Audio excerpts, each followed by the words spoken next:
Cell यानी कि कोशिका जीवन की सबसे बुनियादी संरचनात्मक और कार्यात्मक इकाई है। सभी जीवित प्राणियों का निर्माण कोशिका से होता है। कोशिकाएं जीवन के अस्तित्व के लिए आवश्यक कई कार्यों का संचालन करती है। कोशिकाएं दो प्रकार की होती है, प्रोकैरियोटिक और यूकैरियोटिक। कोशिका की संरचना जटिल होती है। इसमें कई महत्वपूर्ण अंग होते हैं जो कोशिका के विभिन्न कार्यों को नियंत्रित करती है। पहला है कोशिका झिल्ली यानी सेल मेम्ब्रेन। कोशिका झिल्ली कोशिका की बाहरी आवरण होती है जो कोशिका के अंदर और बाहर की पदार्थों को आवाजाही को नियंत्रित करता है। यानी कुछ पदार्थ को आसानी से कोशिका में प्रवेश करने दिया जाएगा और कुछ को बाहर ही रोक दिया जाएगा। दूसरा है साइटोप्लाज्म। वह जेली जैसा पदार्थ होता है जो कोशिका के भीतर भरा रहता है। इसमें कोशिका के अंग जैसे ऑर्गेनेल्स, अन्य संरचनाएं तैरती रहती है। यह अधिकांश कोशिकाओं की गतिविधियों का केंद्र होता है और रासायनिक प्रतिक्रियाओं का स्थान होता है। तीसरा है नाभिक यानी न्यूक्लियस।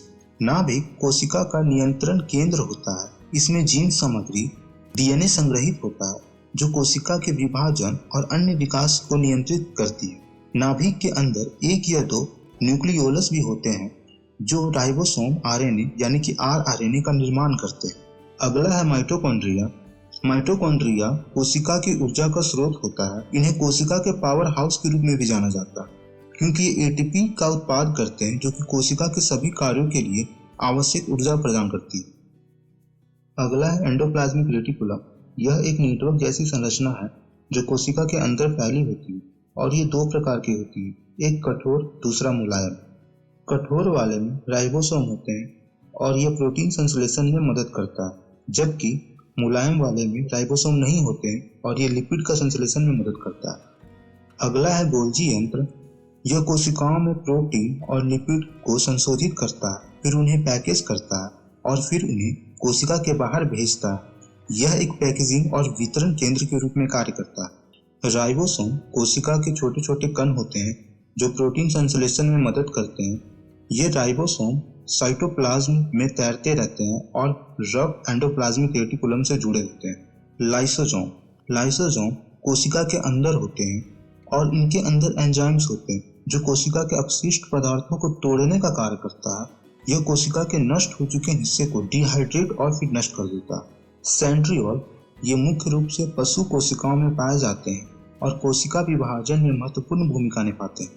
ये सूक्ष्म नलिकाओं से बने होते हैं और कोशिका के विभाजन के दौरान स्पिंडल फाइबर का निर्माण करते हैं।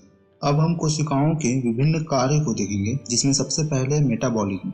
मेटाबॉलिज्म कोशिकाओं के अंदर रासायनिक प्रक्रियाओं का पूरा नेटवर्क होता है जिसे मेटाबॉलिज्म कहते हैं। यह प्रक्रिया कोशिका को ऊर्जा प्राप्त करने, कोशिकाओं के अवयवों का संश्लेषण और अपशिष्ट पदार्थों को नष्ट करने में मदद करता है। अगला है रिप्रोडक्शन। कोशिका विभाजन के माध्यम से नई कोशिकाओं का निर्माण करती है। यह प्रक्रिया कोशिकाओं की वृद्धि और मरम्मत में सहायक होती है। कोशिका विभाजन की प्रक्रिया दो प्रकार की होती है। पहला माइटोसिस जो सामान्य विभाजन, दूसरा मेयोसिस जो प्रजनन कोशिकाओं का विभाजन करती है। अगला है ट्रांसपोर्ट। कोशिका में पदार्थों का परिवहन भी होता है जैसे कि प्रोटीन, लिपिड और आयन। यह प्रक्रिया सक्रिय या निष्क्रिय रूप से होती है, कोशिका झिल्ली द्वारा नियंत्रित की जाती है। होम्योस्टैटिस। कोशिका अपने अंदर के पर्यावरण को स्थिर बनाए रखने के लिए कार्य करती है। यह सुनिश्चित करती है कि कोशिका के भीतर का ताप, पीएच और अन्य रासायनिक स्थिति स्थिर रहे, भले ही बाहरी वातावरण में बदलाव। कोशिकाएं दो प्रकार की होती है, एक प्रोकैरियोटिक, दूसरा यूकैरियोटिक। प्रोकैरियोटिक में ये कोशिकाएं साधारण होती है और इनमें नाभिक नहीं होता है।